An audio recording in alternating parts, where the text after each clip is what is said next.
Je sais que t'adores être filmé, donc c'est pour ça que je te filme. Ah, toi aussi? Elle aussi, elle adore. Beau star. Rien à voir, mais c'est pas grave. Passion, deux missions complémentaires. Première mission, préserver, reproduire et élever des espèces de rapaces menacées de disparition. Chaque année, près de 50 oiseaux protégés naissent dans notre centre d'élevage. Deuxième mission, éduquer le public au respect et à la protection des rapaces. C'est donc avec joie que nous vous invitons à découvrir, d'un peu plus près qu'à l'habitude, ces oiseaux extraordinaires. Pour le bon déroulement du spectacle, pour votre sécurité et pour celle de nos oiseaux, nous vous demandons de respecter scrupuleusement les recommandations suivantes. Les oiseaux de proie que vous êtes venus admirer vont évoluer très près, au-dessus ou à côté de vous. Ne les caressez pas, ne vous levez pas, ne leur tendez pas les bras, n'essayez jamais de les toucher. Toujours pour votre sécurité, nous vous demandons de bien vouloir ranger dans vos sacs gâteaux, friandises ou toute autre nourriture qui attirerait immanquablement nos oiseaux, et ce, durant toute votre présence sur le site de la Fauconnerie. Nous vous remercions de votre compréhension et vous souhaitons à toutes et à tous un excellent spectacle. Vous êtes assis autour des ruines du premier puits du Fou. Nom étrange, qui veut dire sommet des hêtres. Bâti au XIIe siècle, détruit au XVe. Né de choix très anciens, devenu des raisons mortes. Longtemps enfoui, échappé au regard et aux mémoires, il n'est plus aujourd'hui que moignon de muraille. Ce vieux château médiéval a été porté disparu depuis 500 ans. Pendant 10 ans, le club archéologique du Puy du Fou a arraché les ronces, chassé les vipères, gratté la terre pour dégager l'enceinte fortifiée et retrouver les ruines mutilées de l'ancienne demeure de Renaud du Puy du Fou. De cette déchirure du temps s'évade une fragrance de souvenirs évanouis. À hauteur des ogives brisées, à fleur de vieilles fables, l'élégance de la fauconnière, le colombier fantôme, les courses de furets et les passages de sangliers. Sous nos pieds résonne encore l'écho des puits scellés sous les charniers d'eau morte, des souterrains murés sur des cryptes au bois dormant. C'est ici même, entre les tours de garde, que jadis les aigles prenaient leur ascendance. C'est ici même, dans cette cour, entre le pont-levis et le double fossé, que les jeunes chevaliers et les jeunes paysans s'exerçaient au dressage des rapaces, des milans et des faucons, avant de partir à la chasse.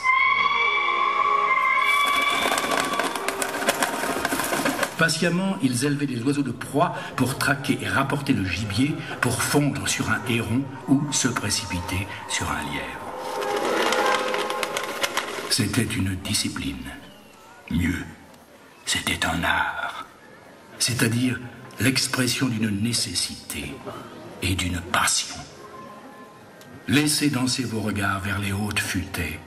Voici le bal des oiseaux fantômes.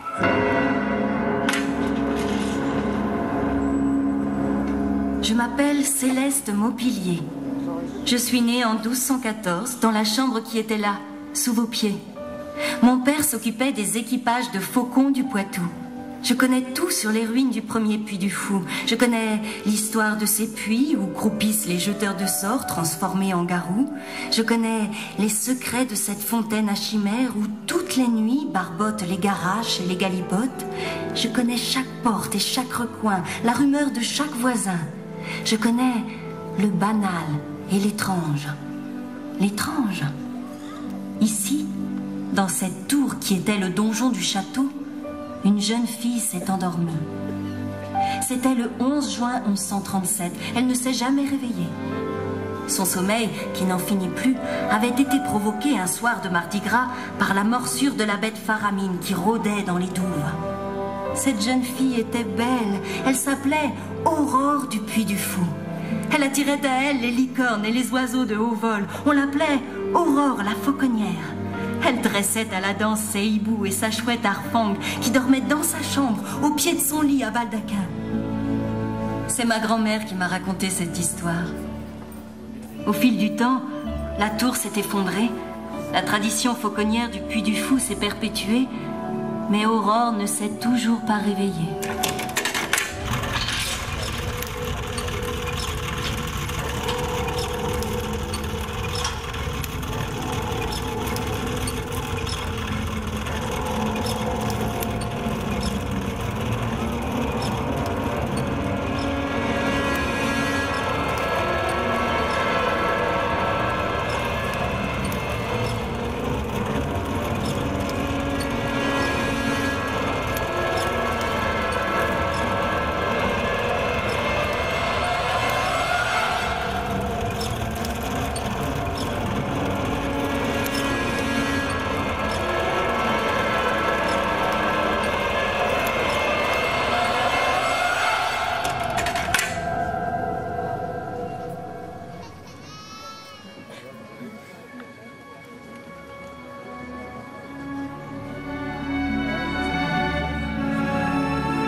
Pour regarder les buses qui planaient au-dessus des sillons. Tout à coup, elle plongeait dans les labours et s'immobilisait sur un lapin. Je voudrais bien savoir ce qu'est devenu le jeune Lafouine, qui se promenait couvert de furet et qui était un incroyable dresseur de buses. Il est mort de la lèpre, mais son arrière-petit-fils est toujours là. Et il a les mêmes dons que lui. Il déloge les lapins de leur garenne avec ses furets. Et ensuite, il appelle ses buses qui se précipitent sur leur proie.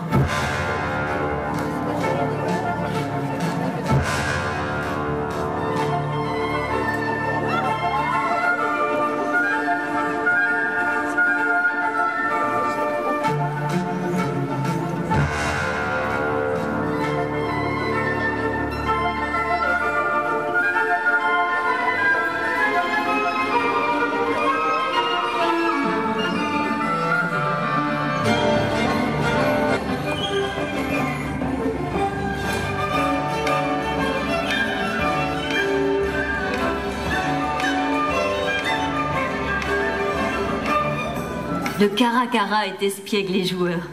Il va vers